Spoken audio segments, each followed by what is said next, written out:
Hi friends, आप सब कैसे हैं। मुझे उम्मीद है कि आप लोग बहुत अच्छे होंगे और मन लगा के पढ़ाई कर रहे होंगे।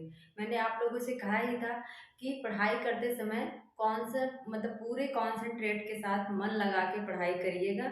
और अगर ना पढ़ने का मन करे तो आप लोग जैसे पढ़ने का कभी कभी होता है कि हम बोर हो जाते हैं, माइंड क्या है बहुत थक जाता है। तो अगर नहीं पढ़ने का मन कर रहा है तो आप लोग जहाँ भी पढ़ रहे हैं वहाँ से उठ जाए। फ़ोन तो सभी के पास होगा, तो फ़ोन में भी आप कुछ ऐसी चीज़ें देखें जिससे क्या है कि हमें कुछ जानकारी हो, जैसे एग्ज़ाम से रिलेटेड कुछ जानकारी ही हो। जैसे अगर पढ़ रहे हैं, हम थ्योरी पढ़ रहे थे, तो बहुत ही बोर हो गए, तो आप लोग क्वेश्चन सॉल्व कर सकते हैं। बहुत सारे ऐसे यूट्यूब चैनल पे सब लोग कराए रहते हैं। टॉपिक से रिलेटेड आपको जहाँ पे दिक्कत हो रही है आप लोग वो टॉपिक डाल के और क्वेश्चन देखते देखते या सुनते सुनते क्या है टहल सकते हैं अपना ईयरफोन वगैरह लगा के। तो इससे दूसरे भी क्या है डिस्टर्ब डिस्टर्ब नहीं होंगे और हमारा क्या है मन जो है वो भी हल्का हो जाएगा और फिर से जब पढ़ने बैठेंगे तो मन को अच्छा लगेगा। आप इस तरह से पढ़ सकते हैं। मैं ऐसे ही पढ़ती थी। मैं खाना बनाते समय क्या करती थी, खाना जैसे नेट जेआरएफ में बहुत सारे टेक्स्ट में लगा है उपन्यास नाटक कहानी, तो मैं क्या करती थी खाना बनाते समय वो सारी कहानियों को यूट्यूब पे डाल के सुनती थी। जैसे जो भी आकाशदीप लगा है उसने कहा था, इन सारी कहानियों को मैं डाल देती थी। और उसमें क्या है वो लोग बहुत अच्छे से करवाए रहते हैं, उसका पूरा कहानी ही मैं सुन लेती थी। तो उससे क्या है कि हमारे दिमाग में जो पात्र हैं विषय है ये सारी चीज़ें याद हो जाती थी, फिर दिक्कत नहीं होती थी। तो आप लोग भी इस तरह से कर सकते हैं। दोस्तों, आज का जो हमारा टॉपिक है क्या है, महत्वपूर्ण सभा और संस्था तथा उसके संस्थापक। कुछ ऐसे मतलब हिंदी की कुछ ऐसी संस्थाएं सभाएं स्थापित की गई थी जिससे हिंदी का जो विकास हुआ बहुत ही अद्भुत हुआ। उसी को हम क्या करते हैं याद करेंगे आज। और उसमें भी कुछ दिक्कत होती है तो हमारी क्या क्वालिटी है कि हम क्या करते हैं ट्रिक के माध्यम से तुरंत याद कर लेते हैं। आज हम ट्रिक के माध्यम से कुछ याद करेंगे, कुछ हम पढ़ेंगे भी। तो ये जो संस्थाएं हैं ये बहुत इंपॉर्टेंट हैं। कुछ ऐसी भी संस्थाएं हैं जो हमने नहीं लिखा है उसको भी मैं बता दूंगी। आप लोग इसको एकदम से अपने जहन में उतार लीजिए, बैठा लीजिए, क्योंकि यहाँ से एग्जाम में क्वेश्चन जरूर रहता है। तो आज का जो हमारा टॉपिक है बहुत ही इंपॉर्टेंट है। अब देखते हैं कि पहली क्या सभा थी। पहली कौन सी सभा थी, पहली कौन सी है यहाँ, कविता वर्धनी सभा। कविता वर्धनी सभा क्या है, 1870 में भारतेंदु हरिश्चंद्र क्या है इसको स्थापित करते हैं। जब आधुनिक काल आता है और भारतेंदु युग, वहां पे हिंदी का जो विकास है वो धीरे धीरे शुरू हो जाता है। तो भारतेंदु हरिश्चंद्र क्या करते हैं, कविता वर्धनी सभा की स्थापना करते हैं 1870, याद रखना। और भारतेंदु का जन्म जो होता है वो 1850 से 1885 तक ही जिंदा रहते हैं, लेकिन ये 70 में क्या करते हैं कविता वर्धनी सभा की स्थापना करते हैं। और भारतेंदु हरिश्चंद्र का जन्म हुआ कहाँ था, कहाँ हुआ था, काशी में। तो स्थापना भी ये कहाँ करते हैं, काशी मतलब वाराणसी बनारस में ही कविता वर्धनी सभा की स्थापना करते हैं। कविता वर्धनी सभा, कविता क्या है वर्धनी वर्धी मतलब बड़ी वर्णन हुआ किसमें, भारतेंदु हरिश्चंद्र के भी समय में कविता का वर्णन हुआ। क्योंकि भले ही भारतेंदु आधुनिक काल में थे लेकिन कविता का वर्णन किसमें हुआ, भारतेंदु युग में भी हुआ, मतलब भारतेंदु हरिश्चंद्र। इसके बाद भाषा वर्धनी सभा, इसके संस्थापक कौन थे, बाबू तोताराम। कहाँ से करते हैं, अलीगढ़। कहाँ से करते हैं, अलीगढ़। भाषा संवर्धनी, भाषा संवर्धनी किसकी संस्था थी, किसकी सभा थी, तो बाबू तोताराम की थी। और एक चीज याद रखना, जो भाषा है उसको बोलता कौन है। जैसे जो पक्षियों में क्या है, जो पक्षियां हैं उसमें हमारी भाषा को कौन बोल लेता है, तोता ही तो बोल लेता है। जो तोता होता है उसको हम अगर सिखाएं तो बहुत सारे आप लोग वीडियो भी देखते होंगे वायरल होता है, तोता बिल्कुल हूबहू हमारी तरह ही बोलता है। हमारी भाषा को कौन बोलता है, तोता बोल लेता है। तो भाषा संवर्धनी सभा अगर पूछे तो आप लोग किसको लगाएंगे, बाबू तोता राम। इसके बाद तोता किसमें रहता है, गढ़ देते हैं ना, जिसमें तोता वोता को क्या करते हैं, पिंजरे में बंद करके रखते हैं ना, तो कैसा रहता है पिंजरा, क्या गढ़ा रहता है ना, पिंजरे को क्या करते हैं, गढ़ देते हैं, बना देते हैं। तो इसको भी याद रख लेना, तोता रहता कहाँ है, जिसको पिंजरे को गढ़ देते हैं उसी में रख देते हैं। तो इस तरह से आप याद कर सकते हैं, क्योंकि कभी कभी पूछता है कि ये संस्था कहाँ की है या कहाँ पे स्थापित हुई, तो हमें स्थान भी याद रखना होगा। इसके बाद क्या है, नागरी प्रचारणी सभा। नागरी प्रचारणी सभा और नागरी प्रचारणी पत्रिका में हमें दिक्कत होती है। याद रख लेना, अगर पत्रिका निकल रही है तो उसके पहले सभा होगी कि नहीं, याद रख लेना। अगर कोई पत्रिका निकल रही है तो उसके पहले सभा तो होगी ना, तो सबसे पहले क्या होगी, सभा होगी। 1893 में होती है। पत्रिका क्या निकलती है, 97 में, 3 साल बाद 96 या 97 में निकलती है पत्रिका, नागरी प्रचारणी पत्रिका। लेकिन नागरी प्रचारणी सभा अगर पूछे तो 1893 में निकलती है। कौन कौन इसके संस्थापक थे, श्याम सुंदर दास, राम नारायण मिश्र, शिव कुमार सिंह। सभी भगवान का ही नाम है, याद कर लीजिए, श्याम राम शिव। इसको सिर्फ इतना ही कर लीजिए, श्याम श्याम राम शिव, ये सब क्या है, भगवान के नाम है। लेकिन याद रखना होगा, अगर शिव प्रसाद सिंह दे दे तो आप लोगों को याद होना चाहिए कि 1893 में नागरी प्रचारणी सभा की स्थापना हुई। लेकिन शिव प्रसाद सिंह अगर जो थे तो कहाँ आ जाते हैं, 1900 के बाद उनका पता चलता है कि वो जो रिपोर्ट ताज लिखे थे, रिपोर्ट ताज से उनकी क्या है शुरुआत होती, प्रथम रिपोर्ट ताज उन्होंने ही लिखा था। तो इस तरह से कॉमन सेंस हमें रखना होगा कि शिव प्रसाद सिंह देता है तो हमें उस पर नहीं जाना है। शिव कुमार सिंह थे, कौन थे, शिव कुमार सिंह, श्याम राम शिव। नागरी प्रचारणी सभा के संस्थापक कौन थे, श्याम राम शिव। हिंदी सम्मेलन, हिंदी साहित्य सम्मेलन 1910। हिंदी साहित्य सम्मेलन कौन थे, मदन मोहन मालवीय। कहाँ होता है, प्रयाग में। कौन करते हैं, हिंदी साहित्य सम्मेलन मदन मोहन मालवीय।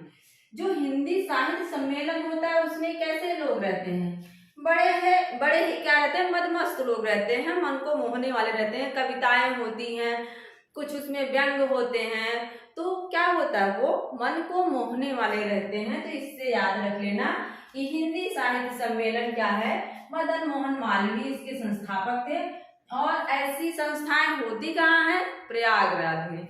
ऐसी संस्थाएं कहाँ होती हैं, यहाँ पे मन को मोहने वाले लोग रहे, हिंदी की कविताएं कही जाए तो ज्यादातर कहाँ होगी, प्रयाग में होगी। तो इस तरह से याद कर सकते हैं। फिर कौन है, दक्षिण भारत हिंदी प्रचार। दक्षिण भारत हिंदी प्रचार ये कहाँ हुआ था, किसने किया था, महात्मा गांधी ने, और ये मद्रास में। जाहिर सी बात है, जब दक्षिण की बात हो रही है तो कहाँ होगा, वो मद्रास में ही होगा। और इसमें भी दा आया है, दक्षिण में भी दा आया है।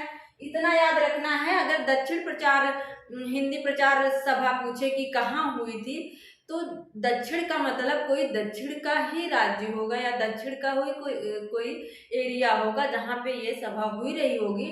तो मद्रास में देख रहे हैं दा है, दक्षिण में भी दा है, हम कहाँ लगाएंगे, मद्रास। और किसने किया था, महात्मा गांधी ने इस सभा की स्थापना करी थी। और समय देख लीजिए, 15 में किया था, क्योंकि अभी जो पूछा गया था नेट जेआरएफ, अभी जो एग्जाम हुआ नेट का, उसमें ये सारी संस्थाओं को क्या किया था, क्रम से लगाने के लिए कहा था कि संस्थाओं का समय के अनुसार क्रम से लगाइए। तो आप लोग समय भी देख लीजिए। इसके बाद है प्रगतिशील लेखक संघ। प्रगतिशील लेखक संघ की स्थापना कब होती है, पहले कहाँ होती है, तो ये होती है पहले रूस में, सोवियत संघ की स्थापना 1934 में होती है। लेकिन वहां से फिर प्रभावित होकर वो भारत में भी आता है। 1936 में प्रेमचंद के द्वारा क्या होता है, लेखक प्रगतिशील लेखक संघ की स्थापना होती है।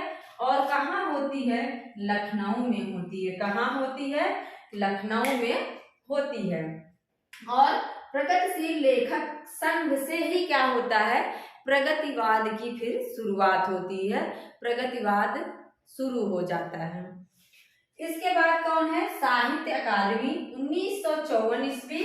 और किसने किया था इसकी स्थापना? तो नेहरू ने किया था। कहाँ? दिल्ली। आप लोगों को पता होगा कि नेहरू क्या थे? एक मतलब नेता थे, तो वो कहाँ रहेंगे? दिल्ली में रहेंगे।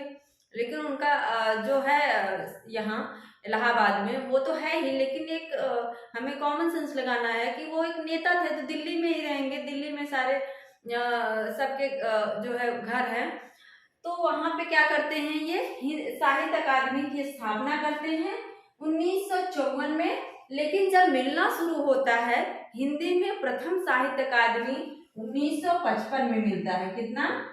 1955 में मिलता है। किसको मिलता है? माखनलाल चतुर्वेदी को मिलता है। किस पे मिला था? हिम तरंगिणी।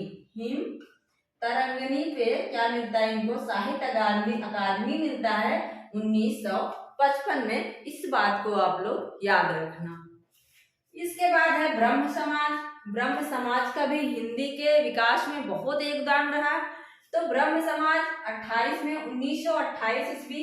इसके संस्थापक कौन थे? राजा राम मोहन राय। इसके संस्थापक कौन थे? राजा राम मोहन राय। ब्रह्मा राजा हो गई, ब्रह्मा है तो राजा राम। ब्रह्मा कौन है? राजा राम है। तो ब्रह्म समाज की स्थापना किसने करी? राजा राम मोहन राय। कहाँ से करते हैं? कलकत्ता से करते हैं। कहाँ से करते हैं? कलकत्ता से। इसके बाद है प्रार्थना समाज 1867 ईस्वी। प्रार्थना समाज क्या है? 1867 ईस्वी में है। ये 1828 है। एक मिनट, ये 1828 है। और ये कहाँ है?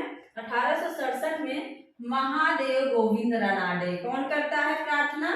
महादेव गोविंद रनाडे। कहाँ करते हैं? मुंबई में। बम्बई पहले इसको कहा जाता था, इसलिए मैंने बम्बई लिखा है। इसको अब मुंबई कहा जाने लगा। तो प्रार्थना समाज की स्थापना किसने करी थी? गोविंद रनाडे ने। प्रार्थना हम किसके सामने करते हैं? गोविंद के सामने, भगवान कृष्ण के सामने। तो प्रार्थना किसके सामने करेंगे? गोविंद के सामने करेंगे। कहाँ जाने के लिए? मुंबई जाने के लिए हम क्या करेंगे कि भगवान मुझे मुंबई भेज दो। ऐसा हम क्या करते हैं? एक ट्रिक बना लेते हैं। और भी हैं कुछ संस्थाएं, जैसे वेद समाज की स्थापना अगर पूछे कि वेद समाज की स्थापना किसने की, तो आप लोग वो भी याद रख लीजिए, क्योंकि वेद समाज और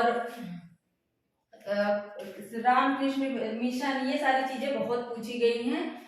तो देखिए वेद समाज, वेद समाज अगर पूछे तो कौन है? केशव चंद्र सेन। केशव चंद्र सेन। कौन है? केशव चंद्र सेन। मैंने याद किया था, यहाँ वेद है और यहाँ केशव में भी वाव आ रहा है। यहाँ क्या है?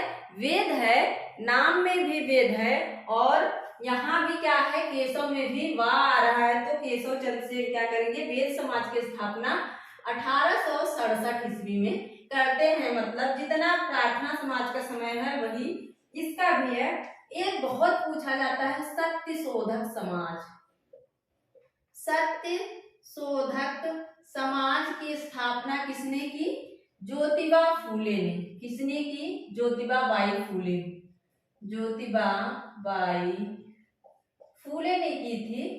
ये अब कैसे याद रखेंगे? ये सत्य की ज्योति हमेशा जलती रहती है ना। अगर कोई किसी से झूठ बोल रहा है तो कितने दिन झूठ बोलेगा?